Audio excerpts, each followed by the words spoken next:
The webinar will begin shortly. Please remain on the line.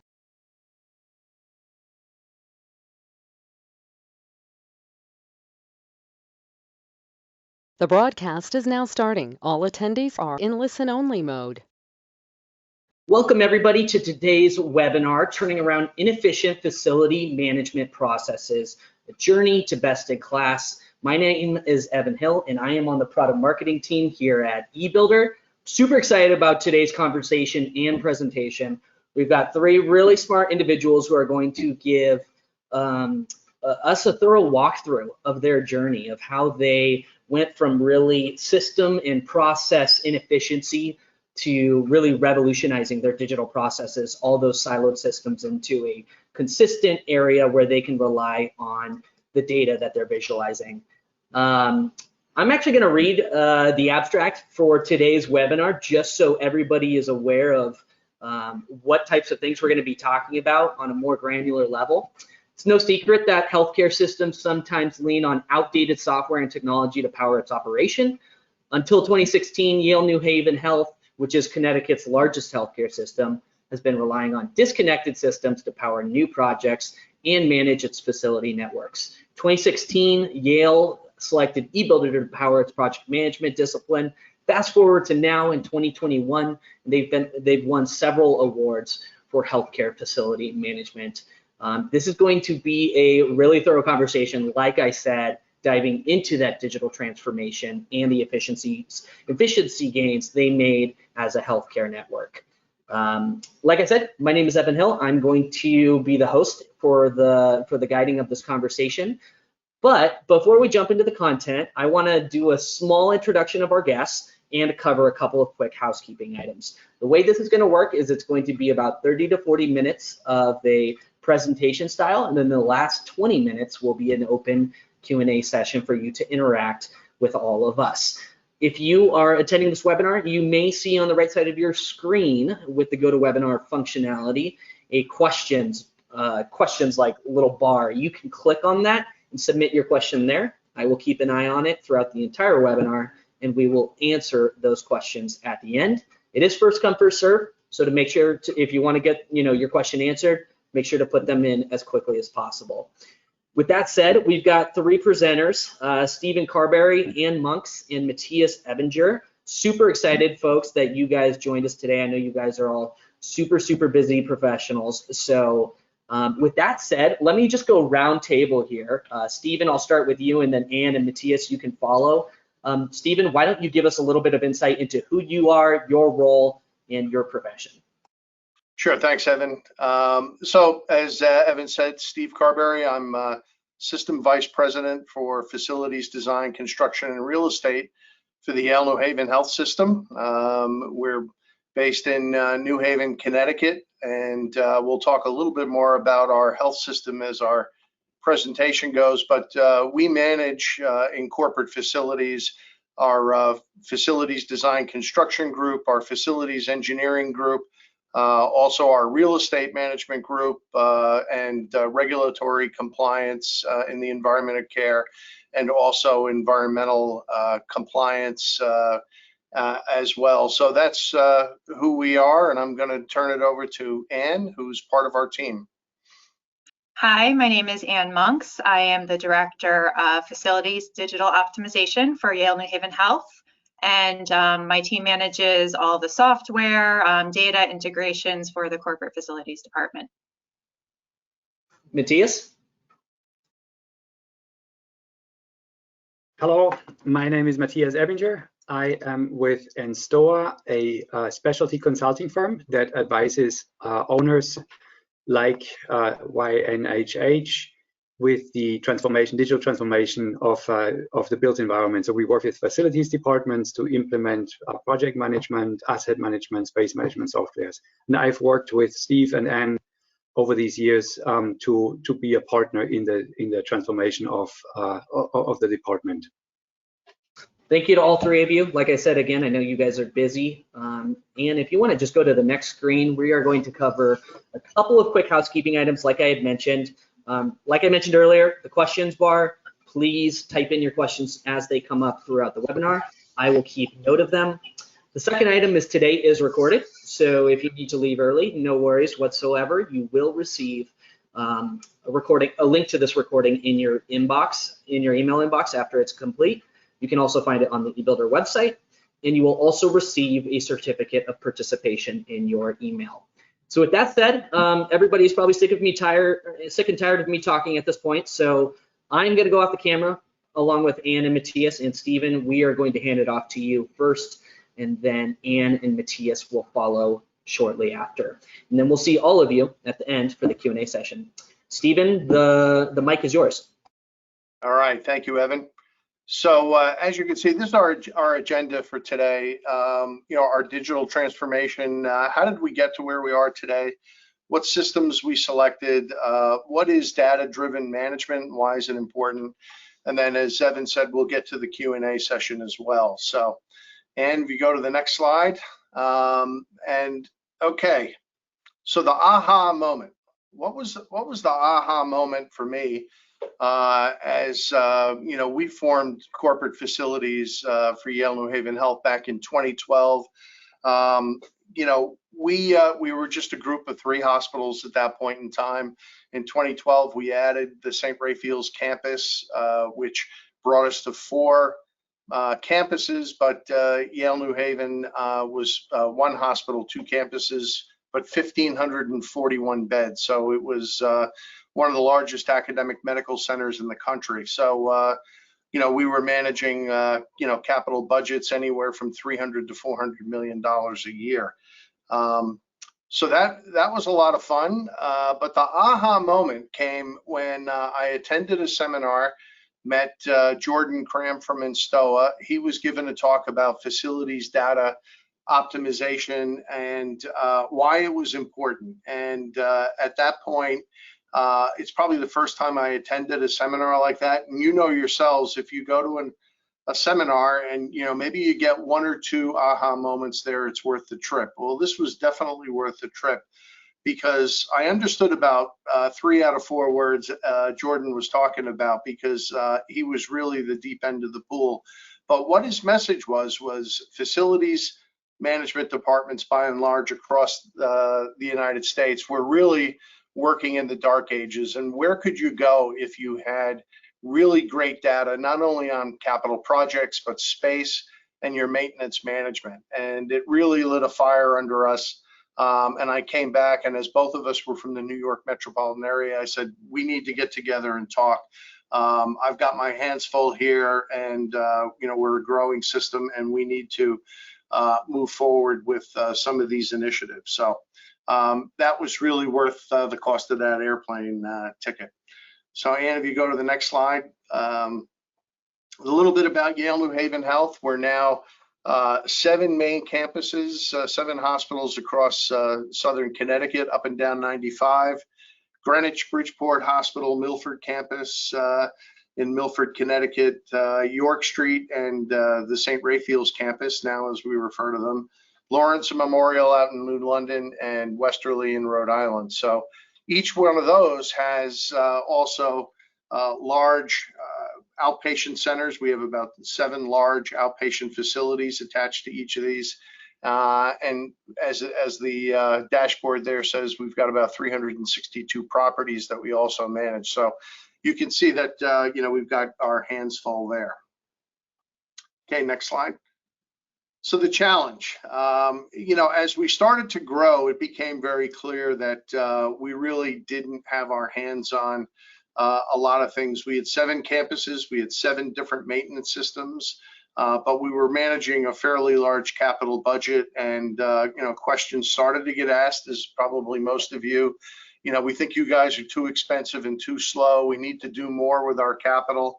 How are we deploying? Are we deploying our capital efficiently? How do we know? How are we able to measure metrics such as what is our cost per square foot from project to project? Well, when you're managing them in the Excel spreadsheets from project to project, it's a little tough.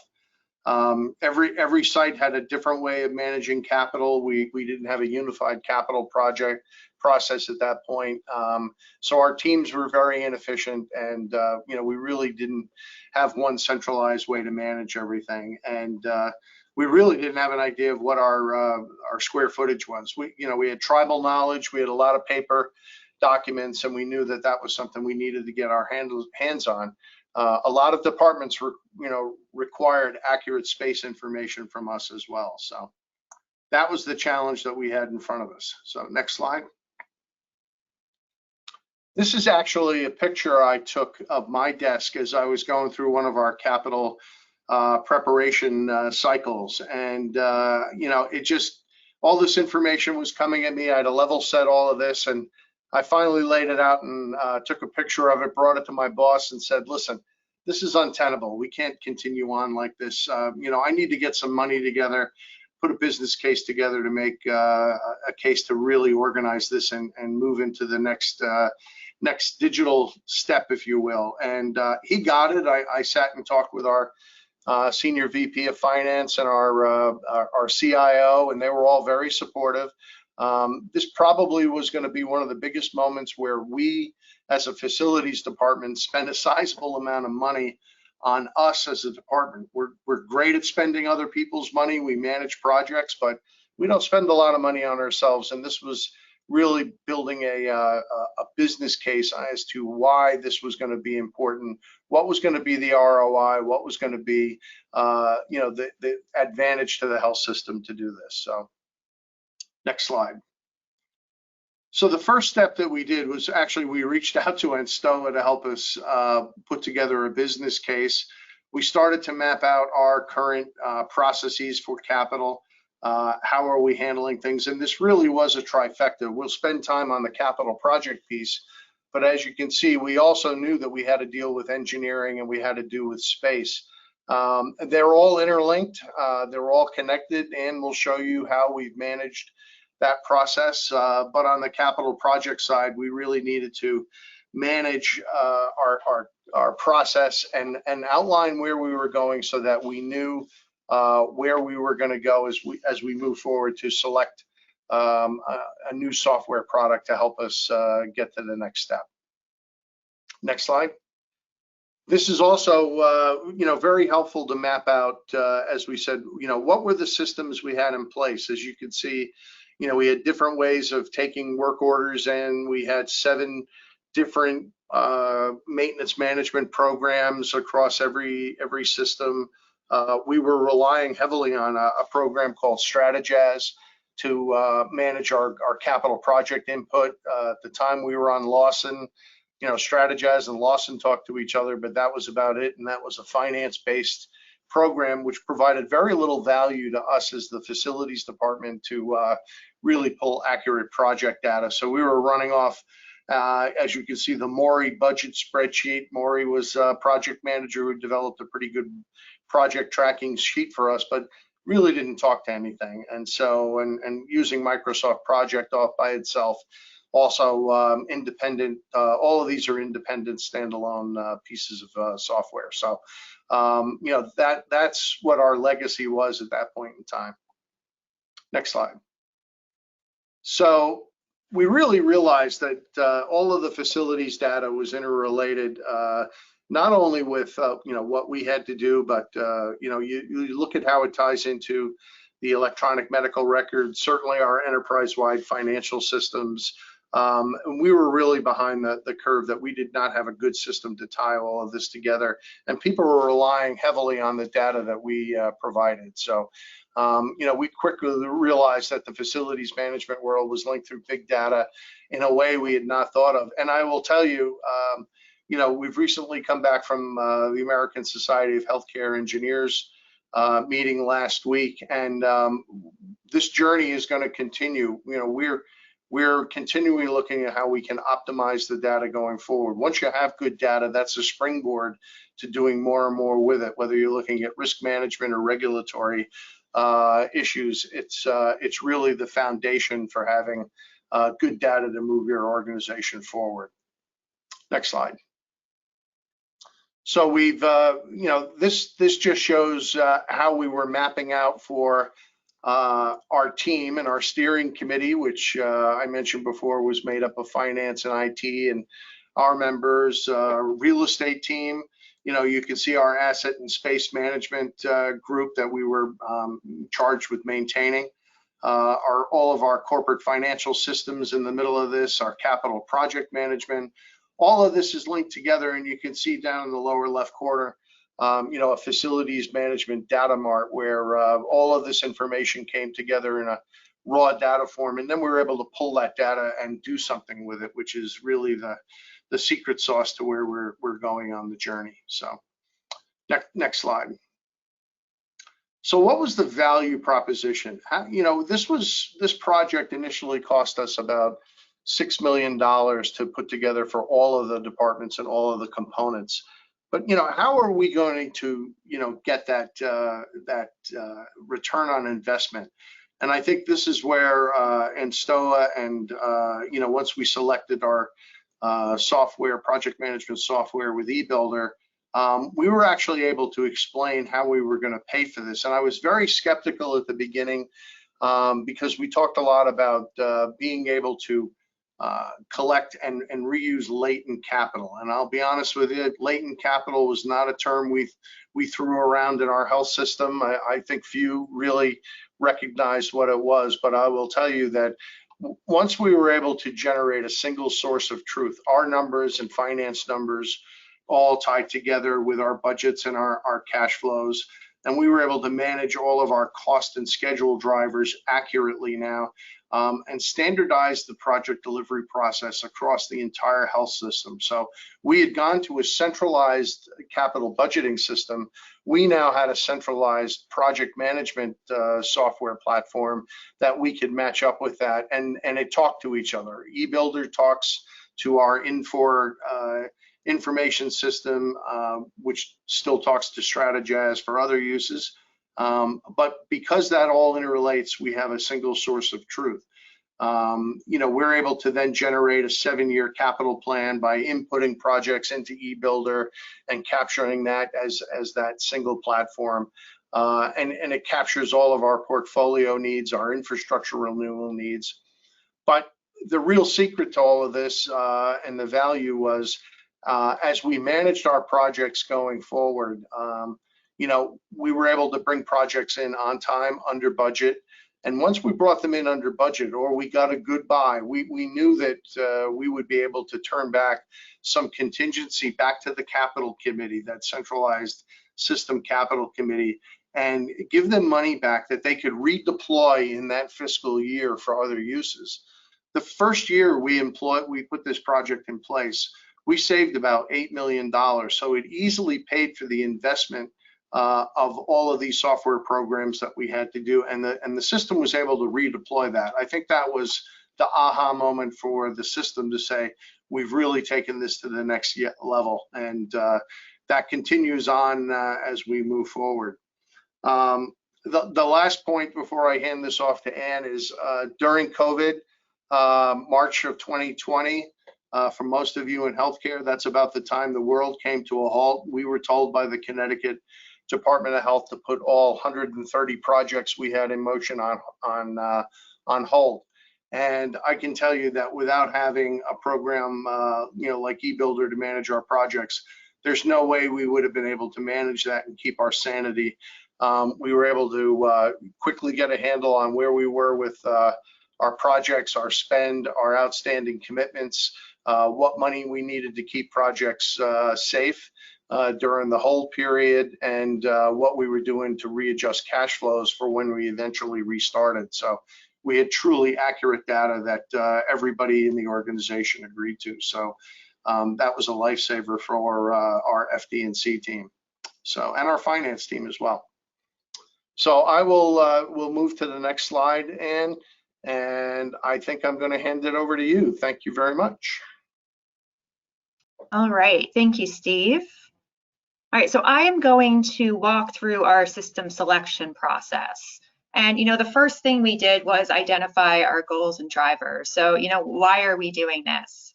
And, it was important that we define that early on, to really create a vision of where we're headed with the overall digital transformation. So, we created a system selection team, which was comprised of pretty much everyone in our facilities design and construction department. all of the users of the system. So our PMs, senior PMs, coordinators, they would be the ones going through the biggest change. So it was important to get their buy-in from the beginning. So we also worked with other departments to gather requirements, such as IT and finance, to see what requirements they had for integrations and security to make sure that, the systems we were looking at had those capabilities. We created a list of functional and technical requirements as well, and then prioritized them based on, what was needed versus nice to have. And then we went through the RFP process, which Instoa pretty much handled from beginning to end, which was great. So we sent out an RFP, with all of our requirements to about 15 different vendors. From there, we got the responses after a couple of weeks, and so calculated them. We narrowed it down to the top 4 contenders, which we then brought in for vendor demonstrations. So we put together about 4 different scenarios that we had each of the vendors walk through, to see, their capabilities and how they functioned. And then from there, we narrowed it down to 2. And at that point, we reached out to some peer organizations to see what systems they were using, hear about any lessons learned, what they thought. And we ended up selecting eBuilder, which is why we're here today. So, from the beginning, we said we really want the best in class system, rather than using one system that does everything. So, Steve mentioned it wasn't just capital construction. We also looked at maintenance and space, which we know a lot of systems do all 3 of those things. But, we really felt that eBuilder was the best in class system for construction project management. So this is an example of our vendor evaluation form that we used during the demonstrations. You can see there's a list of scenarios down there that we had them walk through. And each one of our team members, filled out one of these forms and scored, each of the vendors based on their ability to perform and the end user experience for each of these elements. And then, and so I took that data, and what you see here is the average for each one of those. I will say it was a very thorough system selection process. And I'm thankful Instoa did manage that for us because, of course, we all had our day jobs that we still had to continue to do. So I would recommend, if anyone is considering going through this journey as well, to bring Instoa in to help manage the process. So now I'm going to talk about some of the benefits that we're already seeing from eBuilder. And the first one is our FaciliNet portal. So this is our customer-facing portal where customers go to request any facility service they may have. So project, space, a few other requests flow into eBuilder. Maintenance, access, minor work, we have flowing into our engineering system. But this is really the one-stop shop for anything you need. So if you need a project or space request, you come here, you fill out the form, it flows into eBuilder. In the past, we actually received project requests either through hallway conversations or emails. So this is a much formalized process for receiving those requests and then triaging them on our end. This also, we've heard great things from our customers. Improving customer experience was one of our goals. And like I said, this is the one place they can now come to request our services. And as Steve likes to say, it's the Amazon-like experience that we're now offering. So this is actually one of my favorite tools in eBuilder, the workflow designer. We have several workflows here. I'm not sure if you could actually read them, but we use these processes for getting approvals on all of our cost pieces. So from funding requests to estimates, budgets, purchase recs, invoices. We've designed workflows that, it moves the request to the appropriate party for approval, based on dollar amounts. And we also have a lot of reviews set up in here. So we have our engineering teams, IT teams reviewing the project drawings as we go from phase to phase. So that's all automated within the system today. And then there's also the PCO and change order process, which is actually an out-of-the-box function that eBuilder provides, and it works very well. You know, we now have the ability to actually see PCOs before they're completed and confirm that we actually have funding to proceed with them. I will say our focus right now is just automating as much of this as possible. So we're moving in the direction of having these processes kick off as the project progresses from phase to phase, you know, to take some of that work off of the PM's court. And from here, I am going to hand it over to Matthias to talk about our integrations and our data analytics environments. Thank you very much. And again, my name is Matthias. I am with Instoa. What made this project so much fun for us is that, as Steve said at the beginning, is that YNHH took a very comprehensive look at the entire asset lifecycle, you know, all the way from planning. You saw Steve's conference table with the capital planning sheets, you know, and thinking through with the team how that planning process would work as a feeder into eBuilder. Then, you know, project management, and then, you know, downstream asset and space management. What you see here is are some of the integration points that we developed with the corporate systems. So on the accounting side, you know, YNHH is using Infor as their ERP system, very common in healthcare, you know, formerly known as Lawson. Planning, as Steve said, there are some connection points to Strata. And then on the space side, we are having a space inventory that is based on Autodesk and the Starfish platform, and those location then feed into eBuilder as well. And then what we will focus with the next few slides on is an analytics platform. eBuilder actually has a very strong API. What you see here in this diagram on the left, you have the eBuilder application in the cloud. If you are not aware, that is an important thing to take note. eBuilder does have a modern REST API. What that means is you can have other solutions communicate with eBuilder and extract data very efficiently.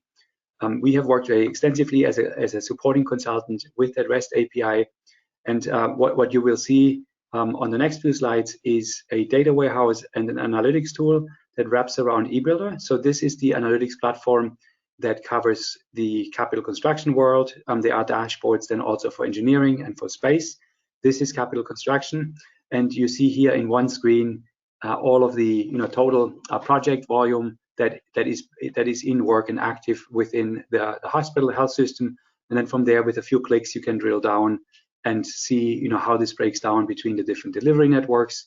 You can see what phases the projects are in and so forth. And then I think one important point that I want to highlight here on this, something that you can do once you have an advanced analytics tool connected to eBuilder. On the upper right corner, you see those percentages. These are indicators that give senior leadership an idea of how reliable the data is. We all know, for those of you who are administrators, that if the data is not good in the system, there's nothing you can do. The reports and the outputs will not be very reliable. So with this tool, we have then hooks built in that look for certain relationships. For example, a project in a certain stage should have a budget, should have funding. And if funding or budgets are missing, or if cash flow configuration is missing, then you get an alert. The PM can pick up the alert, and the alert actually informs the PM that something is missing and that they can go in and fix information. The next slide shows you the dashboard for cash flow. So in eBuilder, and this is interesting, YNHH, right? And your team is using the cash flow module that's built into eBuilder. It's actually quite efficient. It's tied through the master tasks to your schedule module. And what we are doing then with the analytics tool is make that information available. So what you see here is the total projected cash flow for the next, for the next decade. And then this particular screenshot that we took, shows filtered down for the large campus. So you see how cash flow over time is distributed, and no surprise that the large campus with some large projects coming online has a lion's share of that cash flow. But you can do all kinds of interesting questions. To Steve's point earlier, if you reach the end of a year, and you can do this, throughout the year as well, where you can check, if you have if you have projected a certain amount of capital to be dispersed through cash flow, you can then check if that actually has happened. And we all know it's hard to get money, but then once you have money, it's very hard to spend it as fast as finance would want you to. And so sometimes you have what Steve called latent capital, and these tools then with the e-builder data would allow you to say, wait a minute, we have a lot of money sitting here that's encumbered in our projects, and we are not going to spend this within the next 6 months. Maybe we can slot in another project and get a little bit more work done using that money, as opposed to just having that money sitting there and waiting to be put to use. So we are seeing that as a very important benefit of having the e-builder data, of giving your teams the ability then, in a collaboration between facilities and finance, to say money is valuable. And in the past, we just didn't have the visibility into how our capital was flowing out of the organization. Now that we are seeing the speed of how it flows out, there's a lot more we can actually slot in and use that money for. Next slide. This is the last image that we have here. So this is an example of how you can set up these detailed reports when you have a reporting tool that wraps around e-builder, using the REST API. What this one shows you is a single page per project. So you see one page where you have cost and funding combined. You have on the left side in the middle bar, you have a discussion on contingency. How much contingency did we have? 1% of contingency is used, and then compare that 1% contingency used to 38% of the project schedule being complete. So this is in pretty good shape, right? More than a third of the project is done, but you haven't really touched your contingency.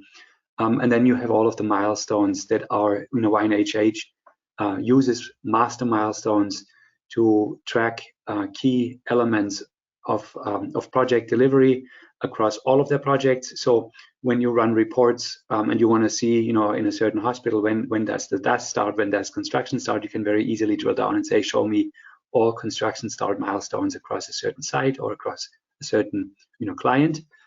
And so the beauty, having the ability then of taking the e-builder data and putting it into an advanced reporting tool, is that all of this fits onto one page, and your team has this information and in their meetings at their fingertips.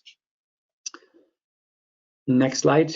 With this, I want to give it back to Anne to summarize the benefits of the overall journey here. Thanks, Matthias. So I know I already went over a few of the benefits with the automated workflows and change management, but I did want to spend some time on the bidding module. It drives the RFP process and tabulates bid responses, which is huge. So you're able to, enter the bid scope in there, invite bidders, and then, set the timeline for, how long they have before the responses are due. And once the responses are back in e-builder, it tabulates all of them, and you're able to see, by CSI division, side by side, the contractor comparisons of how those came in. In the past, we would do that in Excel. We would spend time, building that template, but now it does it for you. So it's a huge time saver, and all of that data is now in the system for us to use in the future, which is great. Reporting and analytics. So we just saw, in STOA's analytics platform, I will say e-builder does have a very robust out-of-the-box reporting module as well. There's, I think, 7 different pages that you go through and, select the criteria, how you want to see the data. And it's very easy to use and very powerful. Cash flow, we touched on this a little bit. We're at the point we've automated our cash flow. So once a month, once our actuals post at the beginning of the month, e-builder automatically recalculates each of our lines. And, this was huge during COVID. I'm not sure how we would have managed our cash flow if we didn't have e-builder in place, because things were changing so frequently, and we had to do a lot of different scenarios, and it was very easy to manage within e-builder. And then the last benefit I have up here, the document management. So we now have one place for all of our staff, our project teams to go to look up project documentation. and it's stored forever, which is great. You know, we could always refer back to it. We have a standard folder hierarchy set up that's used consistently across projects, so we always know where to go, you know, if we need to find a document.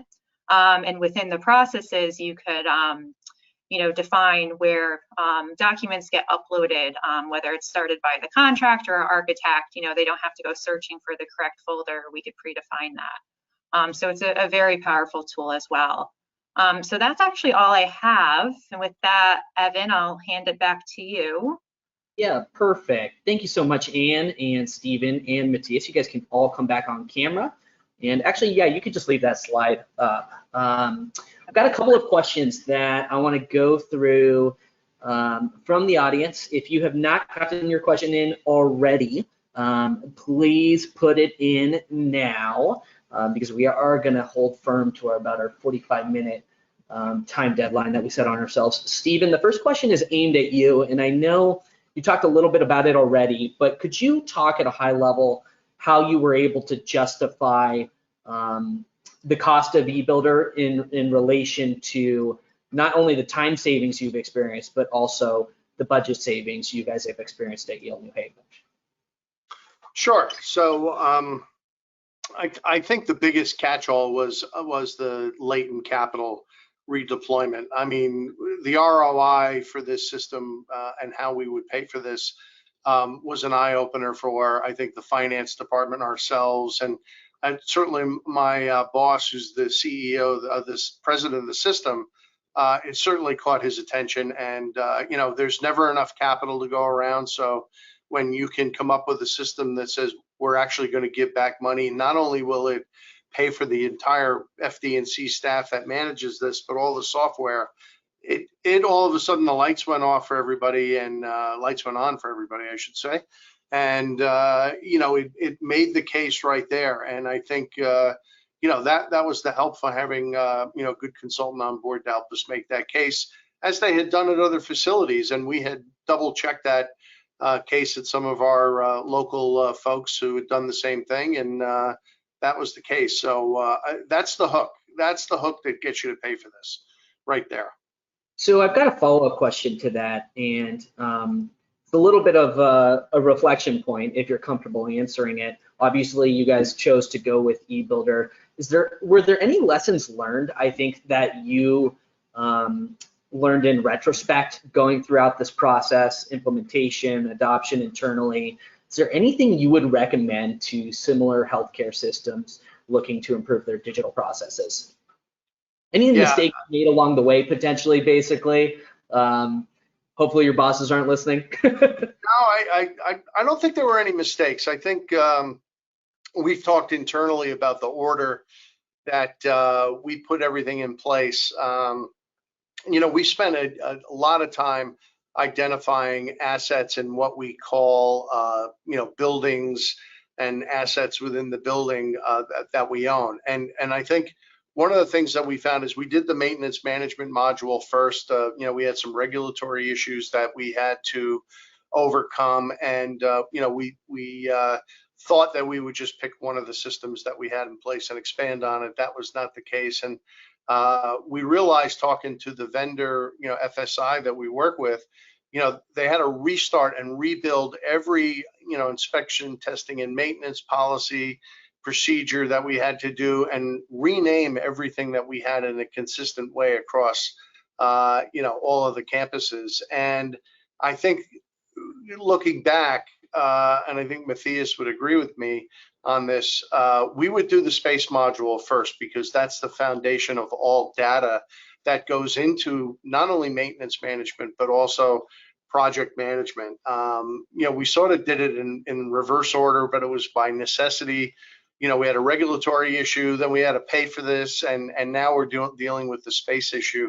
I probably would do space, probably a tie between regulatory and maintenance and projects, but everybody, you know, in facilities, everybody asks you every day, how's the project going? They don't ask me, did I get to change the filters in the air handler? So I'd probably do space, do the projects, and then do maintenance if I had all the time in the world. So I think that's the answer to the question. Cool. Well, I am just going to double check that we don't have any other questions before we go. Oh, you know what? We do have one more, and Anne, I think you touched a little bit on this topic, but oh, and now we have a couple of more. Blah blah blah.